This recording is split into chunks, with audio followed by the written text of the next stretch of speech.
اس قال اللہ یا عیسی ابن مریم اذکر، یہاں سے اللہ تعالیٰ نے حضرت عیسیٰ علیہ السلام کا تذکرہ شروع فرمایا، اور اس صورت کے آخر کے اندر اگلے رکوع کے اندر بھی حضرت عیسیٰ علیہ السلام ہی کا تذکرہ آ رہا ہے، جو کہ یہ بنی اسرائیل کے آخری پیغمبر تھے، اور اللہ تعالیٰ نے ان کو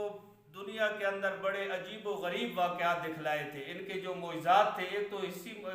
علمی معجزات ہوتے ہیں، ایک ہوتے حصی معجزات،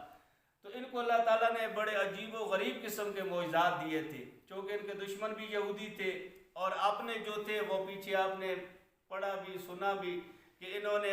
ان کو اللہ تعالیٰ کے برابر بٹھا دیا تھا، ان کو ثالث من ثلاثہ وہ عقیدہ بنا لیا تھا۔ تو اللہ تعالیٰ نے اس وجہ سے حضرت عیسیٰ علیہ السلام کا تذکرہ ان دونوں رکوعوں کے اندر کیا کہ اس قال اللہ یا عیسی ابن مریم، جب کہا اللہ تعالیٰ نے اے عیسیٰ ابن مریم اذکر نعمتی، یاد کر میری نعمتوں کو علیکہ جو میں نے آپ کے اوپر کی، وعلی والدتک اور آپ کی والدہ کے اوپر کی، اذ زیدتک بروح القدس کہ میں نے مدد کی آپ کی روح قدس کے ساتھ۔ حضرت جبرائیل علیہ السلام ہر وقت ان کے ساتھ رہتے تھے کہ یہودی آپ کے دشمن تھے، اور یہودیوں نے یہ پروگرام بھی بنا لیا تھا کہ ہم نے عیسیٰ علیہ السلام کو قتل کرنا ہے، تو اللہ تعالیٰ نے تائیدی طور پر حضرت جبرائیل علیہ السلام کو ان کے ساتھ لگا دیا۔ تکلم الناس فی المہد وکالا، اور دوسرا انعام یہ تھا کہ تکلم الناس فی المہد وکالا، تو لوگوں کے ساتھ بات کرتا تھا بچپنے کے اندر، پگوڑے کا زمانہ، ماں کی گود کے اندر حضرت عیسیٰ علیہ السلام بات کرتے تھے، وکالا اور بڑی عمر کے اندر۔ اب ایک تو اس کا مفسرین نے یہ ترجمہ کیا کہ وکالا یعنی بچپن کے اندر حضرت عیسیٰ، جیسے عام بچے آپ نے دیکھے ہوں گے نا کہ جب بچپن کے اندر وہ باتیں کرتے ہیں تو الٹی سیدھی ان کی باتیں ہوتی ہیں، بچپن کے اندر کوئی سمجھداری والی بات نہیں کرتا، لیکن ماں اور کال یہ دونوں عمروں کے اندر کہ حضرت عیسیٰ علیہ السلام ماں کی گود کے اندر بھی ایسے فصیح و بلیغ بولتے تھے جیسے بڑی عمر کے اندر بولتے تھے، جیسے بڑی عمر کا آدمی سوچ سمجھ کر بولتا ہے، اسی طریقے سے حضرت عیسیٰ علیہ السلام ماں کی گود کے اندر بھی اسی فصاحت کے ساتھ بولا کرتے تھے۔ اور دوسرا وکالہ، اس سے بعد مفسرین نے یہ نکالا کہ نزول عیسیٰ، حضرت عیسیٰ علیہ السلام کے نزول کی طرف اشارہ ہے کہ ان کو اللہ تعالیٰ نے زندہ آسمانوں کی طرف اٹھا لیا،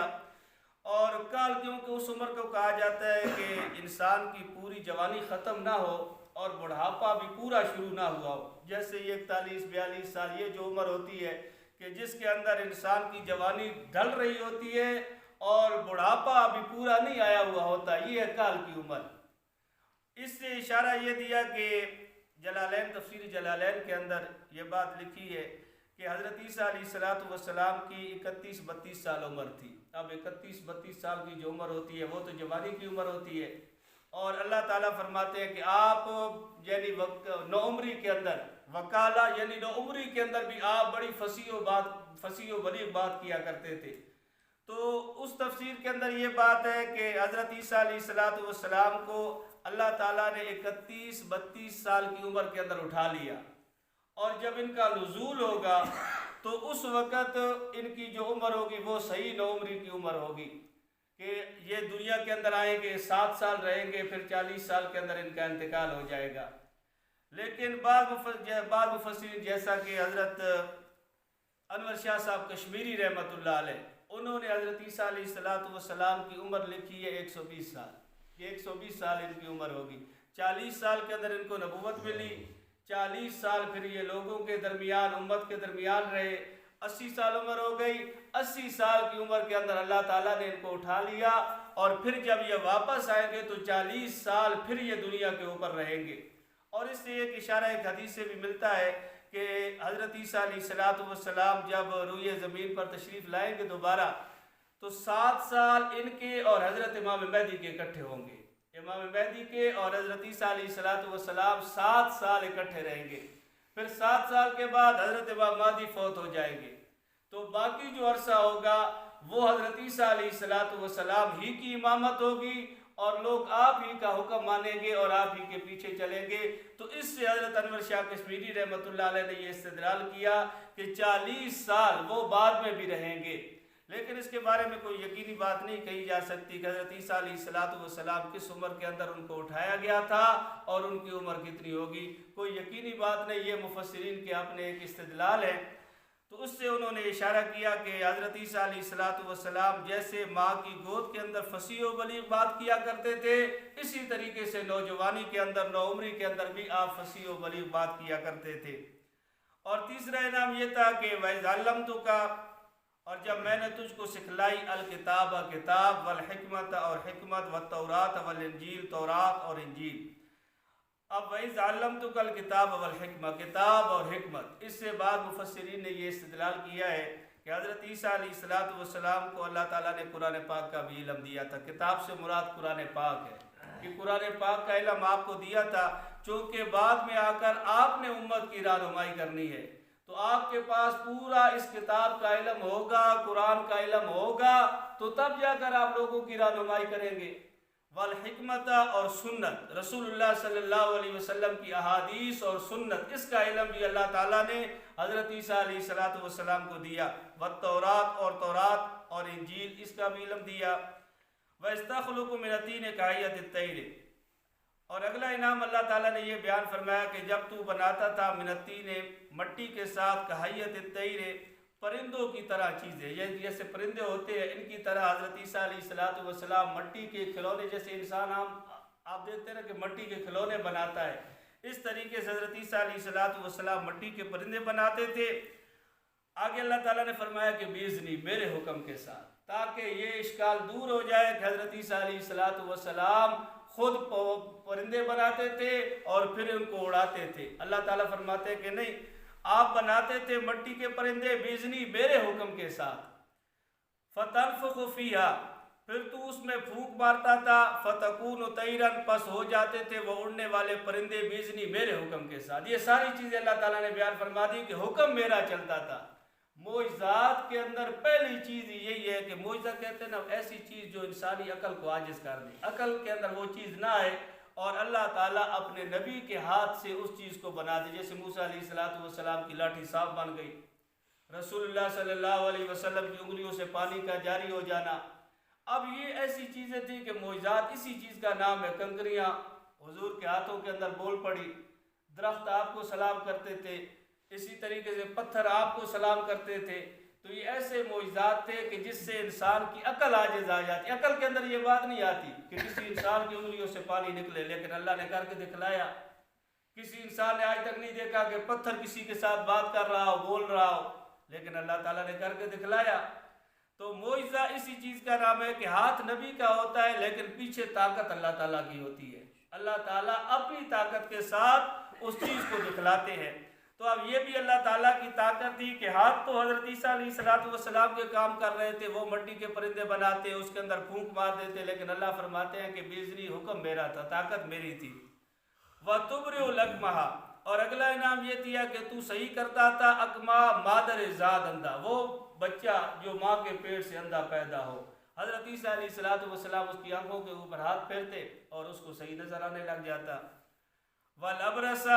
اور اسی طریقے سے کوڑ کا مرض، برس، انسان کے جسم کے اوپر سفید سفید داغ آ جاتے ہیں، کوڑ کا مرض، اس سے جب کوڑی آدمی، اسی طریقے سے برس والا آدمی حضرت عیسیٰ علیہ السلام کے سامنے آتا، آپ اس کے جسم کے اوپر ہاتھ پھیرتے تو اللہ تعالیٰ اس کو صحیح کر دیتے۔ بیزنی، یہ بھی اللہ نے فرمایا میرے حکم کے ساتھ ہوتا تھا۔ وَإِذْ تُخْرِجُ الْمَوْتَىٰ بِإِذْنِي، اور جب تو نکالتا تھا مردوں کو بیزنی، میرے حکم کے ساتھ، یعنی مردوں کو زندہ کیا کرتے تھے، قبر کے اوپر کھڑے ہو جاتے تھے اور قم بِإِذْنِ اللَّهِ، اللہ کے حکم کے ساتھ کھڑا ہو جا، تو اس قبر سے مردہ کھڑا ہو جاتا تھا اللہ تعالیٰ کے حکم کے ساتھ زندہ ہو کر۔ وَإِذْ كَفَفْتُ بَنِي إِسْرَائِيلَ، اور جب میں نے روکا بنی اسرائیل کو تجھ سے، إِذْ جِئْتَهُمْ، جب تو ان کے پاس آیا، بالبینات، واضح نشانیاں لے کر۔ اب یہ کتنے بڑے بڑے معجزات تھے، یہ معجزات لے کر جب حضرت عیسیٰ علیہ السلام بنی اسرائیل کے پاس گئے تو بنی اسرائیل کی آگے کیا انہوں نے کارنامے کیے کہ حضرت عیسیٰ علیہ السلام کے قتل کے منصوبے، یہودیوں نے تو سروں سے جھٹلا دیا، تہمتیں لگانا شروع کر دی، اور عیسائیوں نے کتنا آگے بڑھا دیا کہ ان کو اللہ تعالیٰ بنا دیا، انہی کی باتیں کرنا شروع کر دی۔ تو اب اللہ تعالیٰ فرماتے کہ میں نے روکا تھا بنی اسرائیل کو کہ بنی اسرائیل آپ تک نہیں پہنچ سکے، آپ کو نہیں مار سکے۔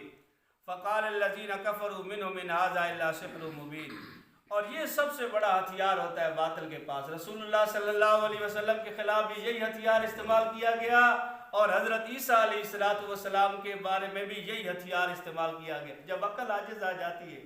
تو پھر آگے سے دعویٰ یہ ہے کہ یہ تو جادوگر ہے، جادو کے ذریعے یہ کام کرتا ہے۔ یہی تہمت حضرت موسیٰ علیہ السلام پر لگ گئی، اور یہی تہمت حضرت عیسیٰ علیہ السلام پر، یہ تو جادو کے ذریعے یہ سارے کام کر رہا ہے۔ اور نبی پاک صلی اللہ علیہ وسلم کے بارے میں بھی یہی کہتے تھے، کبھی کوئی کہتا تھا شاعر ہے، کوئی کہتا تھا مجنون ہے، کوئی کہتا تھا جادوگر ہے۔ اس طریقے سے وہ اپنے دلوں کو بہلاتے تھے، کیونکہ حسد کا تو کوئی علاج نہیں۔ اللہ تعالیٰ نے جس کو رتبہ دینا ہوتا ہے، جس کو بلندی پر پہنچانا ہوتا ہے، دنیا حسد ہی کرتی رہتی ہے، اور اللہ تعالیٰ اس کو اس مقام پر پہنچا دیتا ہے۔ تو حضرت عیسیٰ علیہ السلام کے بارے میں اب یہی عقیدے انہوں نے بنا لیے۔ جب کچھ نہیں نظر آیا تو کہنے لگے یہ تو جادوگر ہے، جادو کے ذریعے یہ ساری چیزیں دکھاتا ہے۔ جب اس طریقے سے لوگ منکر ہو گئے، آپ کا انکار کرنا شروع کر دیا، ایک جماعت تھی جس کو حواری کہا جاتا ہے، یہ دھوبیوں کی جماعت تھی، کپڑے دھونے والے، ان کی ایک جماعت تھی۔ اللہ تعالیٰ نے حضرت عیسیٰ علیہ السلام کے ذریعے ان تک دین پہنچایا، انہوں نے اس دین کو قبول کر لیا۔ وَإِذْ أُوحِيتُ إِلَى الْحَوَارِيِّينَ، اور جب میں نے حکم دیا حواریوں کو کہ آمنوا بی، کہ ایمان لاؤ مجھ پر، وبرسولی، اور میرے رسول پر، قالوا آمنا، تو ان حواریوں نے کہا کہ ہم ایمان لے آئے، واشہد بأننا مسلمون، اور تو گواہ ہو جا کہ ہم فرما بردار ہیں۔ اذ قال الحواریون یا عیسی ابن مریم هل یستطیع ربک ان ینزل علینا مائدۃ من السماء۔ اب ان کا ایمان تو معتبر تھا، اللہ تعالیٰ نے بیان کر دیا کہ انہوں نے ایمان لایا، ان کا ایمان قبول ہو گیا۔ تو آگے حواریوں نے حضرت عیسیٰ علیہ السلام کے اوپر ایک بات رکھی کہ اذ قال الحواریون یا عیسی ابن مریم، حواریوں نے کہا کہ عیسیٰ ابن مریم، هل یستطیع ربک، کیا طاقت رکھتا ہے تیرا رب، ان ینزل علینا مائدۃ من السماء، اس بات کی کہ وہ آسمان سے کوئی دسترخوان اتارے۔ اب اس سورت کا نام بھی سورت مائدہ ہے، تو اللہ تعالیٰ نے اسی لفظ کے ساتھ اس پوری سورت کا نام رکھ دیا۔ جیسے بقرہ، گائے کا تذکرہ تھا سورت بقرہ کے اندر، تو اللہ تعالیٰ نے اس پوری سورت کا نام سورت بقرہ ہی رکھ دیا۔ اور اس سورت کے اس آخری رکوع کے اندر کہ چونکہ مائدہ کا ذکر تھا، دسترخوان کا ذکر تھا، تو اللہ تعالیٰ نے پوری سورت کا نام بھی سورت مائدہ رکھ دیا۔ اب ان حواریوں نے کہا کہ اے عیسیٰ علیہ السلام، کیا آپ کا رب یہ طاقت رکھتا ہے کہ وہ آسمان سے دسترخوان اتار دے؟ قالوا اتقوا اللہ، تو حضرت عیسیٰ علیہ السلام نے فرمایا کہ اللہ تعالیٰ سے ڈرو۔ دیکھو، قدرت کے امتحان نہیں لیے جاتے، اللہ تعالیٰ کی قدرت کے امتحان نہیں لیے جاتے، بس انسان کا کام یہ ہے کہ آمنا وصدقنا، ایمان لے آئے، تصدیق کرنا شروع کر دی، عمل کرنا شروع کر دیا، بس یہی چیز ہے۔ لیکن چونکہ ان کی نیت اور تھی، ان کی نیت آزمائش کی نیت نہیں تھی، وہ آگے آ بھی رہی ہے۔ تو حضرت عیسیٰ علیہ السلام کے سامنے جب انہوں نے اس بات کو رکھا، تو حضرت عیسیٰ علیہ السلام نے فرمایا کہ اتقوا اللہ، اللہ تعالیٰ سے ڈرو، ان کنتم مومنین، اگر تم ایمان والے ہو۔ کہ کتنی بڑی بات کر رہے ہو، جو روزی دے رہا ہے اسی کے اوپر تم یہ بات بھی ڈال رہے ہو کہ اس کے پاس یہ طاقت ہے کہ وہ آسمان سے دسترخوان اتار دے۔ قالوا نريد ان ناكل من، اب انہوں نے اپنی نیت بیان کر دی کہ ہماری قدرت کی آزمائش مراد نہیں ہے کہ ہم قدرت کو آزما رہے ہیں، بلکہ ہمارا مقصد یہ ہے کہ نريد ان ناكل منها، وہ کھانا آئے ہم اس میں سے کھائیں، وتطمئن قلوبنا، اور ہمارے دل اس بات سے مطمئن ہو جائیں، ونعلم ان قد صدقتنا، اور ہم یہ بات بھی جان لیں کہ آپ نے ہم سے سچ کہا کہ یہ جو دین پیش کیا یہ سچا دین ہے، وَنَكُونَ عَلَيْهَا مِنَ الشَّاهِدِينَ، اور ہم لوگوں کے اوپر گواہ ہو جائیں گے، کہ یہ گواہی بن جائے گی کہ واقعتاً بھائی ہم نے تو اللہ تعالیٰ کو دیکھا ہے کہ اللہ تعالیٰ نے ہمارے لیے دسترخوان اتارا ہے، اور ہم نے اس دسترخوان سے کھانا بھی کھایا ہے۔ قال عیسی ابن مریم، اب جب انہوں نے اپنی تسلی دے دی کہ ہم قدرت کا امتحان نہیں لے رہے، بلکہ ہم اس وجہ سے اللہ تعالیٰ آپ سے درخواست کر رہے ہیں کہ آپ اللہ تعالیٰ سے ہمارے لیے یہ سوال کریں کہ کھانا آئے گا ہم اس میں سے کھائیں گے، ہمارا دل مطمئن ہو جائے گا، اور اس بات کا بھی ہمیں علم ہو جائے گا کہ آپ نے ہم کو سچ کہا، اور ہم اس بات کے اوپر یعنی دین کے اوپر ہم گواہ بھی بن جائیں گے۔ قال عیسی ابن مریم اللہم ربنا انزل علینا مائدہ، تو کہا حضرت عیسیٰ ابن مریم علیہ السلام نے کہ اللہم ربنا انزل علینا، اے اللہ، اے ہمارے رب، انزل علینا مائدۃ من السماء، تو اتار ہم پر آسمان سے ایک دسترخوان، تکون لنا عید الاولنا و آخرنا،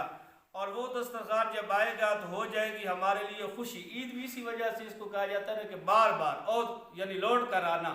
تو عید حضرت عیسیٰ علیہ السلام نے بھی یہ دعا کی کہ یا اللہ تو آسمان سے دسترخوان اتار دے تو ہمارے لیے یہ خوشی کا موقع ہو جائے گا۔ تکون لنا عید الاولنا و آخرنا، ہمارے پہلوں کے لیے بھی خوشی ہوگی اور ہمارے آخری آنے والوں کے لیے بھی خوشی ہوگی۔ لوگوں کو پتہ چل جائے گا اور یہ گواہی بن جائے گی کہ جو اللہ کا منکر ہوگا اس کے سامنے ایمان والا کھڑا ہو جائے گا اور یہ کہے گا کہ ہم نے اترتے ہوئے دیکھا نہیں ہے لیکن ہمیں بتلایا گیا ہے کہ اللہ تعالیٰ نے وہ دسترخوان اتارا ہے۔ جیسے اس امت کے بارے میں آتا ہے نا کہ جب اللہ تعالیٰ امتوں، یہ تو سوال پہلے تھا نا کہ نبیوں سے سوال کرے گا، جب امتوں سے سوال ہوگا تو امتیں جو انکاری تھی وہ منکر ہو جائے گی کہ یا اللہ ہمیں تو کسی نبی نے کوئی دین نہیں پہنچایا، اب اپنے سر کے اوپر کون گناہ لے گا۔ اب بچنے کے لیے یہ ہیلا پیش کر دیں گے کہ دنیا کے اندر جھوٹ چل جاتا تھا، شاید وہاں پر بھی چل جائے، منکر ہو جائیں گے کہ بھائی ہمیں دین نہیں پہنچایا گیا تھا۔ تو رسول اللہ صلی اللہ علیہ وسلم کی یہ جو امت ہے، آخری امت ہے، یہ امت کھڑی ہو جائے گی انبیاء کے حق کے بارے میں کہ یا اللہ انبیاء علیہ السلام نے دین پہنچایا تھا۔ اب بڑا عجیب مقدمہ کہ امت نے ان نبیوں کو دیکھا نہیں اور ان کو کیسے پتا چلا کہ ان انبیاء نے پورے کا پورا دین پہنچایا تھا۔ تو یہی سوال اللہ تعالیٰ اس امت کے اوپر بھی کریں گے کہ تمہیں کیا پتا۔ اب اللہ کو تو پتا تھا کہ میں نے خود اتاری ہے یہ کتاب اور اس کے اندر میں نے یہ واقعات رکھ دیے، تو امت یہ کہے گی کہ یا اللہ ہمیں اللہ کے رسول صلی اللہ علیہ وسلم نے یہ بات بتلا دی تھی کہ سارے انبیاء نے اپنا اپنا کام مکمل کیا تھا۔ انبیاء دنیا سے جاتے اس وقت ہیں جب وہ دین کی دعوت پوری پھیلا دیتے، جو ان کے ذمہ دین آیا تھا وہ دین لوگوں تک پہنچا دیتے، آگے کوئی قبول کرے یا نہ کرے وہ اس کی مرضی، لیکن نبی کی ڈیوٹی یہ ہے کہ دین پہنچا دینا۔ تو اللہ اس امت کے اوپر پھر گواہ رسول اللہ صلی اللہ علیہ وسلم بن جائیں گے کہ یا اللہ میں نے واقعتاً ان کو بتلایا تھا۔ تو یہی چیز ہے کہ عید الاولنا و آخرنا، اب جو موجود تھے جنہوں نے دسترخوان اترتے ہوئے دیکھے وہ تو چلو گواہ بن گئے، ان کے لیے تو یہ خوشی کا موقع آ گیا، لیکن جو پیچھے آنے والے ہیں وہ بھی اللہ کی اس قدرت کے اوپر گواہ بن جائیں گے کہ واقعتاً ہمارے قرآن کے اندر یہ بات آئی تھی اور اللہ کے نبی علیہ السلام نے ہمیں بتلائی تھی، تو اس بات کے اوپر یہ لوگ بھی گواہ بن جائیں گے۔ وَآیَةً مِنْکَ، اور یہ نشانی ہو جائے گی تیری طرف سے، یعنی حضرت عیسیٰ علیہ السلام نے یہ کہا کہ یا اللہ دسترخوان اترے گا تو یہ ایک نشانی بن جائے گی۔ وَارْزُقْنَا، تو ہم کو رزق دے، وَأَنْتَ خَيْرُ الرَّازِقِينَ، اور بے شک تو ہی بہترین رزق دینے والا ہے۔ قال اللہ انی منزلها، اب اللہ تعالیٰ نے جواب دیا کہ آپ یہ سوال کر رہے ہو، دسترخوان مانگ رہے ہو۔ قال اللہ انی منزلها، کہا اللہ تعالیٰ نے کہ میں اس کو اتاروں گا تم پر، فَمَن يَكْفُرْ بَعْدُ مِنْكُمْ، اب اترنے کے بعد بھی اگر جو منکر رہ گیا نا، جب اللہ تعالیٰ کی طرف سے انسان کوئی چیز مانگے، جیسے صالح علیہ السلام سے اونٹنی مانگی تھی، پہاڑ تھا، وہ لوگ تو بڑے خوش تھے کہ صالح کہاں پہاڑوں سے کبھی اونٹنیاں نکلی ہیں، تو انہوں نے کہا کہ بھئی صالح اس پہاڑ سے اونٹنی نکلے، اونٹنی بھی گابن ہو، باہر آ کر بچہ دے دے۔ اب سوال انہوں نے کیا تھا نبی کے اوپر، ان کے ذہن کے اندر یہ بات تھی کہ ایسا ہو سکتا ہے کہ پہاڑوں سے اونٹنیاں نکلے، لیکن ان کو کوئی پتہ نہیں تھا کہ معجزہ نبی کا ہوتا ہے، طاقت پیچھے اللہ کی ہوتی ہے۔ اللہ تعالیٰ جب ایک پیڑ سے نکال سکتے ہیں تو پہاڑ سے نکالنا کیا اس کے لیے مشکل ہے؟ اللہ تعالیٰ نے اس اونٹنی کو نکال دیا۔ لیکن جب اس طریقے سے کوئی انسان معجزہ مانگے اور مانگنے کے بعد پھر نبی وہ معجزہ دکھلا دے